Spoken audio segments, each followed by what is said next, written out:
Hey guys, what is going on? Just your average gamer here. I wanted to share a glimmer of hope for you guys.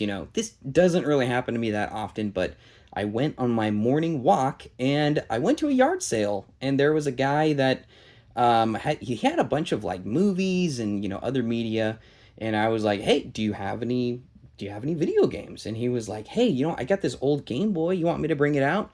And I was like, "Absolutely. Go grab that thing, man." And so he brought it out. He had some games with it, and interesting. He knew that Game Boys do go for the original one can go up to like $100. So he was like, "Hey, what do you want to offer me for all these?"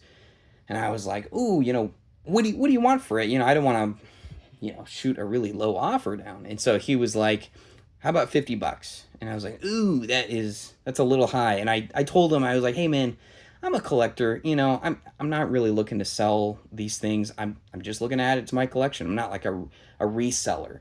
I only resell things if it's like a duplicate of a game, or maybe if it's a game I really don't care to have, and I'm gonna sell it, and I'm gonna basically buy other games with that money." So I could tell that he could see my transparency, and he could tell I was being honest. So anyway, so we settled on $25. And 25 bucks, I got Tetris Attack, I got Dr. Mario, and I got Tetris.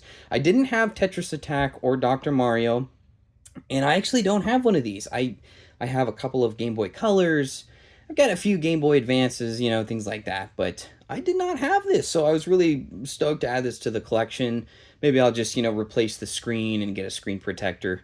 But man, I'm so stoked. This really is bringing back my childhood. So anyway, wanted to leave you guys with that glimmer of hope that hey, if you see a garage sale or a yard sale, just ask them. Ask them if they have games. It doesn't hurt to ask. Worst they could say is no. Well, I mean, maybe they could say worse. They could say, "Hey, get off my lawn." But anyway, guys, don't be afraid to ask. The deals are still out there. And you know what? This guy, he knew that this could be worth $100, but he was still just at the end of the day, he was still willing to get rid of it. So wanted to leave that with you guys. Keep trying. I know this really was a good hope for me because I've given up. I really have given up. So I'll just try every once in a while. But anyway, hope you guys have a good one. See ya.